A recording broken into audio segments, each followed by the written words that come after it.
Welcome to your first video example on how to use this graphic organizer. So the first one is talking about inferences.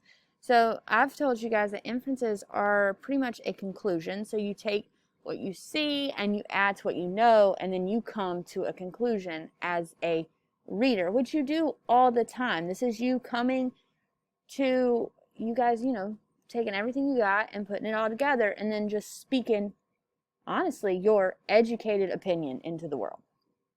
All right, so for this one, for this chart, it's pretty straightforward. It's what do I observe? So this is what do I see happening? What do I hear the character saying?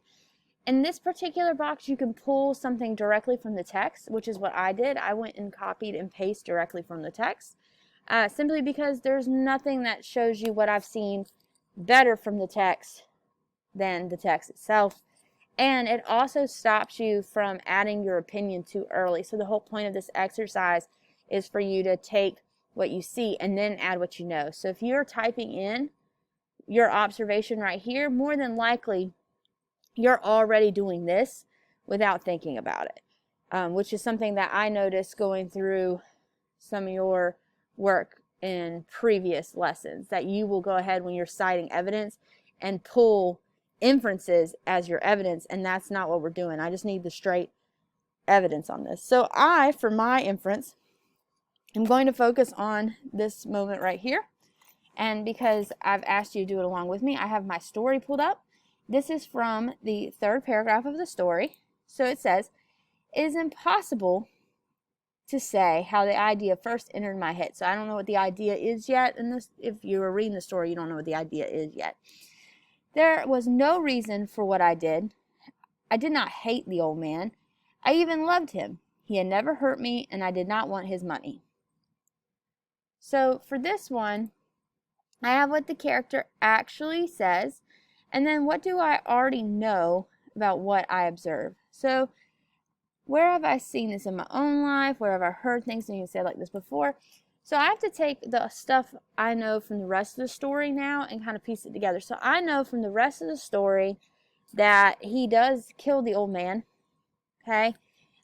So he's stating that he loved him. He does kill the old man. So where have I seen this before in my own life? So this is where I think about the character is trying to justify slash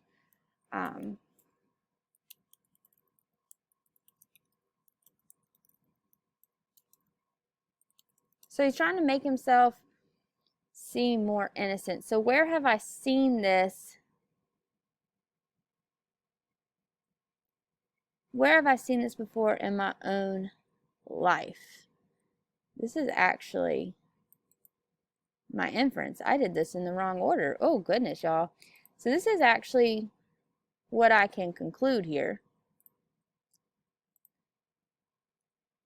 This is my observation. So where have I seen this type of behavior before in my own life? See, in me thinking about where have I seen this before, I went straight to the conclusion. I did it too. So when do I see this in my own life? I do this type of thing when I am trying to explain myself after I have done or said something rude. Many of you have not met me in person, and those of you who have, you were probably in 7th grade. But I am pretty blunt to the point where sometimes things come out of my mouth and it gets me into trouble, and then I have to backtrack. So I do this type of thing, okay? I do this type of thing when I'm trying to explain myself. So the conclusion I can draw is the character is trying to justify / make himself seem innocent. And then I can include by going back and expressing his admiration, like that will make the murder seem okay. So I got from this is an actual inference that I can draw about the character. So I can really think more into this. So what does it tell me about him? It tells me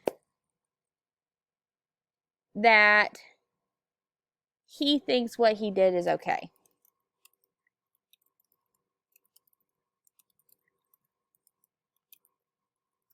That's really what I can get from this. So I'm actually going to take this out and I'm going to put it right here. So this is me taking, oh, that's embarrassing. Oh no. Ah, oh my goodness, guys, that was so embarrassing for me. So Control V. All right, so this is me trying to take it a little bit further.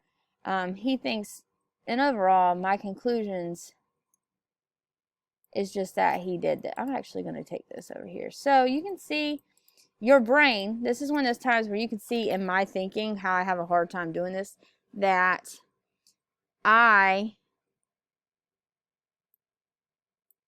am already jumping ahead. And because I'm already jumping ahead,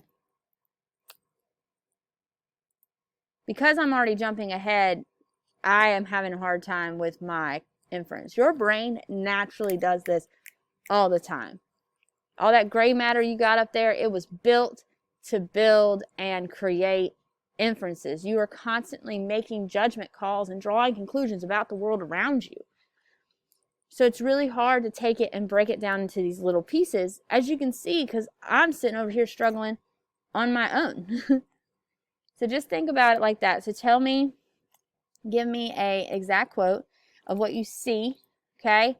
Tell me a little bit about what it is that you're seeing. Don't go too far. Tell me when you do this in your own life, and then think about, okay, when I do this in my own life, it's because I think what I did is okay. So when I try to justify myself being rude by backing it up and being like, no, you see, I really like this person. I wasn't trying to be like that. Like, okay, when that happens, I think what I did is okay, and I'm trying to justify myself. So you can see there's a lot of thought that goes in this when you have to break down your thinking. It's called metacognition. All right, so don't get stressed about it. I promise you, your brain naturally does it.